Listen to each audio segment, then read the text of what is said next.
2023 has been a big year of watch releases, and all of us at Wrist Enthusiasts have tried to cover as much of it as possible. But what are my favorite releases from this year?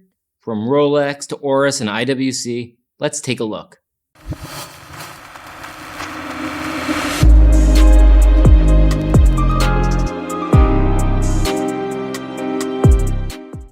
Hi, I'm Craig, founder of Wrist Enthusiasts. It seems like 2023 had more big releases than ever. From the new IWC Ingenieur to the Rolex Daytona Le Mans, there were so many great new watches introduced into the market. For the end of the year, I thought it'd be fun to look at 20 of my favorite releases of the year. This list is in no way exhaustive, so I would love to hear what your favorite release of the year was. Feel free to throw it in the comments below. For this video, I thought it would make sense to break down the video into 4 categories. First, I'll start with my 5 favorite releases from each of the 3 big watch events of the year: Watches and Wonders, Dubai Watch Week, and Geneva Watch Days. And then I'll do my 5 favorite releases that weren't released during one of these events because, interesting watches are released all the time. And before I get started, I just wanted to remind you that if you've been enjoying my content, feel free to like and subscribe to my channel. I very much appreciate it. Now let's get started. Watches and Wonders is by far the biggest trade show in the watch industry and always has some of the most interesting releases. I mean, everyone comes to Geneva for Watches and Wonders. So I'll start my best watches of 2023 list with perhaps the most hyped release of Watches and Wonders 2023, the IWC Ingenieur Automatic 40. The Ingenieur has come and gone within the IWC lineup since 1955, so why was this release so buzzworthy? With the new Ingenieur, IWC went back to Gerald Genta's 1976 redesign of the watch for inspiration. So in many ways, you can think of this watch as the brand's answer to the Royal Oak and Nautilus. And it definitely has the hallmark of a Genta-designed watch, with its bezel screws and Nautilus-esque bracelet. The watch has also been slimmed down and improved upon from the original, making it much more wearable, at least in my view. One of my favorite parts of the watch has to be the dial. I would argue that the checkerboard dial is as iconic as the Royal Oak's Grand Tapisserie dial. If you can get your hands on one, the IWC Ingenieur Automatic 40 retails for $11,700 in stainless steel. Make sure to check out my YouTube review of the Ingenieur. You can also read my written review. Both links are in the caption. I would argue that Tudor is willing to do what Rolex won't by taking chances and making big changes. And the brand did that in spades with the Tudor Black Bay 54. Collectors have long been clamoring for a size-down 37mm Black Bay, and Tudor listened, releasing the Black Bay 54. The Black Bay 54 was modeled after the Tudor Oyster Print Submariner reference 7922 from 1954, which was also 37mm in diameter. Beyond the smaller size, the watch has the typical Black Bay vintage charm, including the faux patina on the indexes and riveted bracelet. Tudor really gave us that go anywhere, do anything, dive tool watch with a Black Bay 54 that people of all wrist sizes can appreciate. The Tudor Black Bay 54 retails for $3,900. You can check out my written and YouTube reviews of the Black Bay 54 at the links in the caption. Tudor and IWC were not the only brands that decided that 2023 was a year to break into the archives. Tag Heuer also did so with the Carrera Glassbox Chronograph. This watch really has a vintage feel, perhaps due to the glassbox case construction, which was used in some of the earliest Carrera models from the 1960s. And what does that mean? Well, the watch has a dome crystal that extends over the whole case and dial, making the watch bezel-less.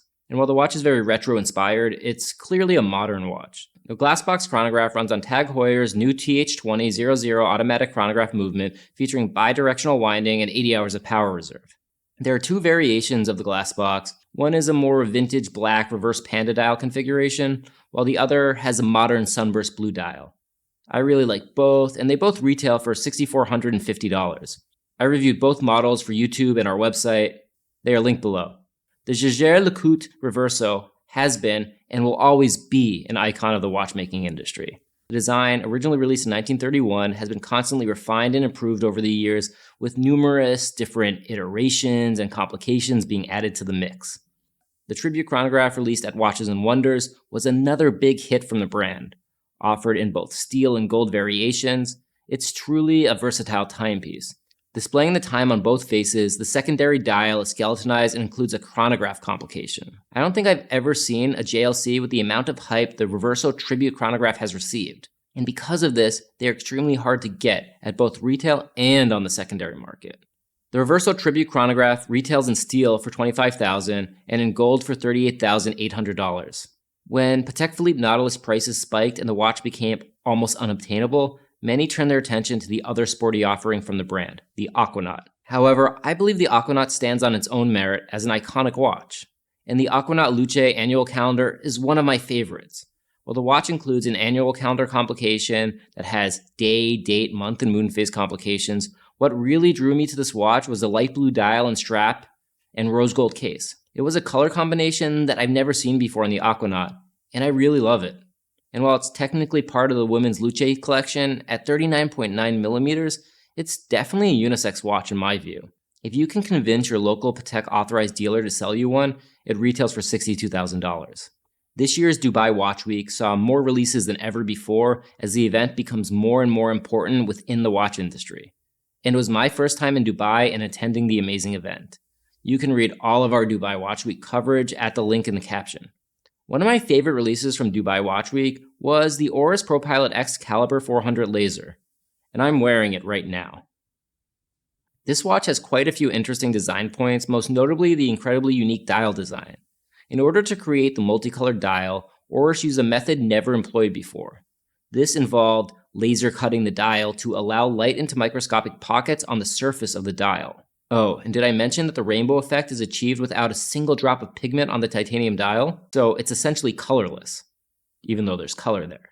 Aside from the spectacular dial, the laser is at its core an Oris ProPilot X with their 400 caliber, a strong automatic movement with a 120-hour power reserve. At 39 millimeters in diameter and with a titanium case and bracelet, this watch is an incredibly comfortable and easy wear. The Oris ProPilot X Caliber 400 retails for $5,200. I would argue that MB&F's creations are not only timepieces, but art. And their 2023 release is one of founder Max Busser's most creative pieces yet. The HM11 Architect takes its inspiration from 1960s era postmodern architecture. Surrounding the central tourbillon of the watch, there are 4 rooms jutting out. These rooms are rotatable, each one with a different function. One room tells the time, another has a thermometer, a third has a power reserve, and finally, the crown. In order to wind the watch, you rotate the entire case of the watch. This allows you to place any room you would like front and center. 10 complete rotations of the watch will wind it for 96 hours. So clearly, the watch is as technically sound as it is unique. The MB&F HM11 Architect is available in 2 colorways, one with a blue dial plate and another with a rose gold dial plate. Limited to 25 pieces each, the MB&F HM11 Architect retails for $230,000. Make sure to check out our hands-on with the HM11 Architect at the link in the caption. Frederic Constant has made a name for itself producing ultra-complicated Swiss-made watches at extremely compelling prices. At this year's Dubai Watch Week, they wowed me with a new addition to their High Life collection. The High Life Perpetual Calendar tourbillon not only has a perpetual calendar complication, but a tourbillon as well. Offered in rose gold with a blue dial and strap, this watch is more than just a showcase of Frederic Constant's watchmaking prowess. It's a truly stunning timepiece. The watch runs on the brand's in-house FC975 automatic movement and has a respectable 38-hour power reserve. Limited to just 35 pieces, it retails for $48,995. And I have to mention, just a few weeks ago, Frederic Constant announced the High Life Perpetual Calendar tourbillon in stainless steel. It's limited to 88 pieces and even more affordable, retailing for $28,995. In the 3 years since H. Moser & C. first launched the Streamliner, the watch's 40mm plus size became one of the only complaints from wearers. Following the industry-wide move to smaller timepieces, Moser released the Streamliner Small Seconds Micro-Rotor Blue Enamel. The watch comes in stainless steel and on the unique snake-like bracelet that I've come to really love on the Streamliner. And at 39mm in diameter, it's the first Streamliner under 40mm. But perhaps the most significant aspect of the watch is the movement. The new HMC 500 micro-rotor movement will hopefully allow Moser to create smaller and thinner timepieces across all of their collections. The watch was an aesthetic standout at Dubai Watch Week as well. The blue Fume Grand Few enamel dial has been hammered to create a unique texture I've never seen before. When you look at the watch from different angles, it's truly a different experience. The H. Moser & C. Streamliner Small Seconds Micro-Rotor Blue Enamel retails for $32,900. Released in 2019, the Alpine Eagle collection finally gave Chopard an integrated sport watch that could compete with the best of them. Beyond this, the watch showcases a unique dial texture that resembles the iris of an eagle. hence the name. At Dubai Watch Week, Chopard added the Summit Collection, comprised of 4 new premium models. These 4 pieces are dramatic additions to the lineup, sporting bright gemstones and vibrant gold tone cases. The collection includes a yellow gold piece with pink sapphires, a white gold piece with blue and purple sapphires, a white gold piece with savorites, as well as a rose gold watch with spessartites. For those of you looking for an alternative to, say, the Rainbow Daytona, Chopard is giving you 4 great options. While the white gold variation with spessartites retails for $77,600, the other 3 models are priced at $85,400. Geneva Watch Days may not be as big an event as Watches and Wonders, but I still saw a lot of brands and new releases at the 2023 version. Among my favorites is the new Octo Finissimo from Bulgari. Ever since the first Octo Finissimo was released in 2014, Bulgari has been expanding the lineup, creating piece after piece that I really love. Noted for their thinness, indeed, they are some of the thinnest automatic watches on the market, Bulgari has been experimenting with different alloys and materials for the case. This has allowed many of the Octo Finissimo models to not only be among the thinnest on the market, but also among the lightest on the market. The Octo Finissimo automatic in carbon gold is light due to being made of carbon, but also has gold marbled into the case and bracelet, creating a really cool and unique look. The movement, which sports a micro rotor and dial, have been adorned with rose gold accents that really stand out against the deep black case, giving it a futuristic look and feel. The Octo Finissimo carbon gold retails for $26,800. De Bethune is most well known for their avant-garde, out-there design language, and the DB28XP kind of blue is no different. Based on the spec sheet alone, the watch doesn't seem like anything special. However, when you see the watch in person, you very quickly realize that this is no ordinary watch. The watch features a heat blue titanium case as well as an almost completely blue open-work dial. The lugs are also open-worked and make the rather large 43mm case appear just a little bit smaller. If something out of 2001: A Space Odyssey is your aesthetic, then you should pick up the De Bethune DB28XP kind of blue. It's limited to 25 pieces and retails for $125,000. The Grupo Force Balancier Convex S2 Carbon is a different breed of high horology altogether. The shape of the case that gives the model its name, Convex, has been engineered for an optimal fit on the wrist. The carbon case also helps negate the large size of the watch. It's 41.5mm in diameter and 14.8mm thick. The piece de resistance of the watch is the movement. The escapement of the movement is actually placed on a 30-degree angle. The engineering behind this is difficult enough, but seeing it displayed on the dial of a watch is incredibly cool. The watch is limited to 22 pieces and retails for $290,000. The Girard Perregaux Laureato is not only a heavy hitter sport watch, but it actually has quite the history. Many don't realize that the Laureato was first released in 1975, just after the Royal Oak and before the Nautilus, so you really can't call it a retread. Over the years, GP has expanded on the Laureato line to release some very interesting models. One of my favorite recent Laureato releases was released at this year's Geneva Watch Days. The Laureato Absolute Chronograph 8 Tech is just incredibly unique. On first look, you'll notice the lightweight marbled carbon case. The marbling on each watch is actually unique due to the random layering process that occurs during manufacturing. And while the watch is incredibly unique and sure to stand out, it's also understated at the same time. The almost entirely black watch gives it a stealthy look on the wrist that I really like. The Girard Perregaux Laureato Absolute Chronograph 8 Tech retails for $26,700. If you're looking for something with a little more retro styling, I really like the 1969 collection from Singer Reimagined. While the brand released 2 pieces in the collection, I really like the 1969 chronograph. For starters, the watch has a turtle-esque case shape that reminds me of some of the vintage Seiko divers everyone loves so much. The dials are also matte black with gold detailing. This gilt dial may be more reminiscent of the 1950s, but it still looks great on the 1969 chronograph. One of the most interesting aspects of the 1969 chronograph is how the time and chronograph functions are displayed. The central hands are the chronograph, while the time is displayed through dual hour and minute apertures at 6 o'clock. This makes the 1969 chronograph not only vintage-inspired, but unique in its own right. The Singer Reimagined 1969 chronograph retails for $52,000. Beyond the 3 major watch industry events, sometimes brands just release some really cool and noteworthy watches. So I'd be remiss not to include some of them here. And one of the coolest watches I have seen in 2023 is the Jacob & Co. Casino Tourbillon. The highlight of this watch is, of course, the working roulette wheel on the periphery of the dial. While the central time display on the dial is actually rather subdued, especially for Jacob & Co., surrounding it is a completely functional roulette wheel that takes the watch from standard to something more. Aside from the working roulette wheel, the timepiece actually is pretty impressive from a technical standpoint. The pusher on the watch controls the roulette wheel. For winding the watch or setting the time, the wearer removes the watch and utilizes bows or keys on the back of the case. And interestingly, the tourbillon is actually not displayed dial side. You can see the tourbillon cage through the case back. Limited to 101 pieces, the Casino tourbillon retails for $280,000. It seems that every day another watch brand is releasing some sort of collaboration, whether it be Swatch and Blancpain or Patek Philippe and Tiffany & Co. These collaborations are not always a hit, but Audemars Piguet's most recent collaboration with Cactus Jack or Travis Scott was definitely a hit with me. The AP and Cactus Jack Royal Oak Perpetual Calendar Openwork is just incredibly well executed.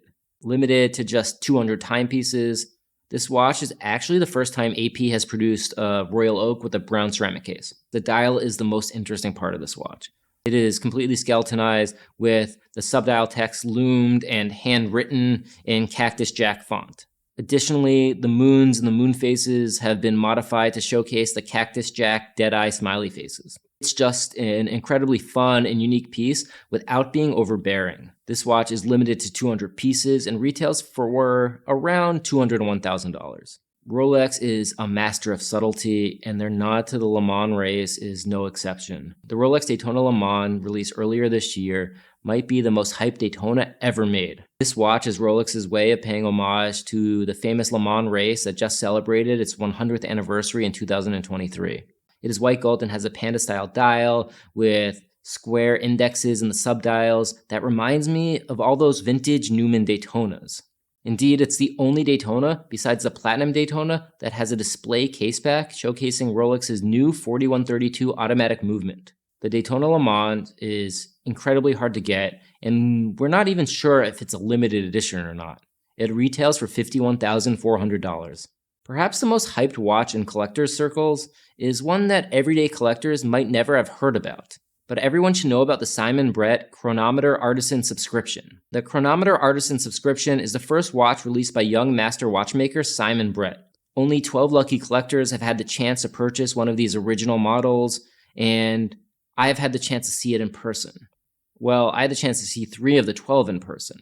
While I was in Dubai, I ran into a friend wearing one of the pieces.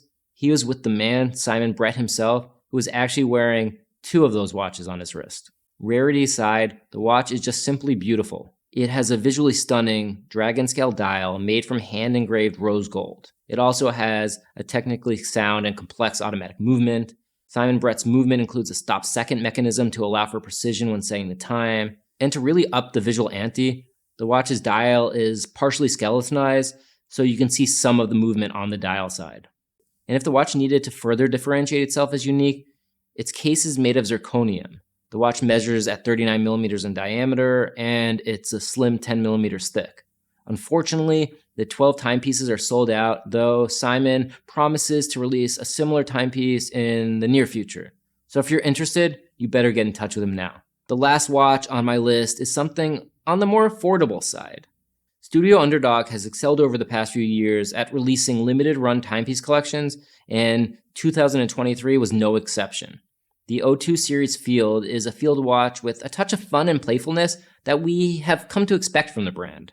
The watch features a full lume dial, which is the result of 7 layers of superluminova being applied to the dial. The dial also features 2 pins or screws on the dial to join all the layers of the sandwich dial, and they also add an interesting visual component. While the O2 Series Field collection includes 4 dial colorways, pink lemonade, blue, white, and black, the pink lemonade is my favorite. This is because I feel it stands truest to Studio Underdog's brand identity.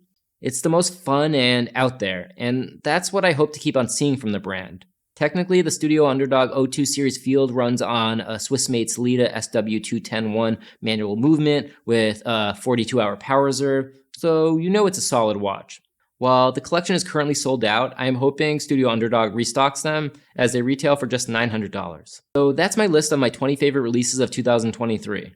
Which trade show do you think had the best slate of releases? And make sure to let me know your favorite 2023 release in the comments below.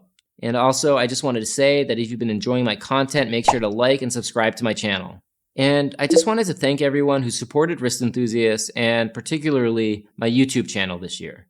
YouTube was a new medium for me, so I am happy that so many of you have joined me in this journey.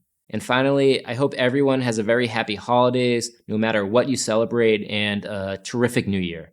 I'm sure 2024 will be full of amazing new watch releases, and wrist enthusiasts will be there to cover them. Once again, I'm Craig Carger, and thanks for watching.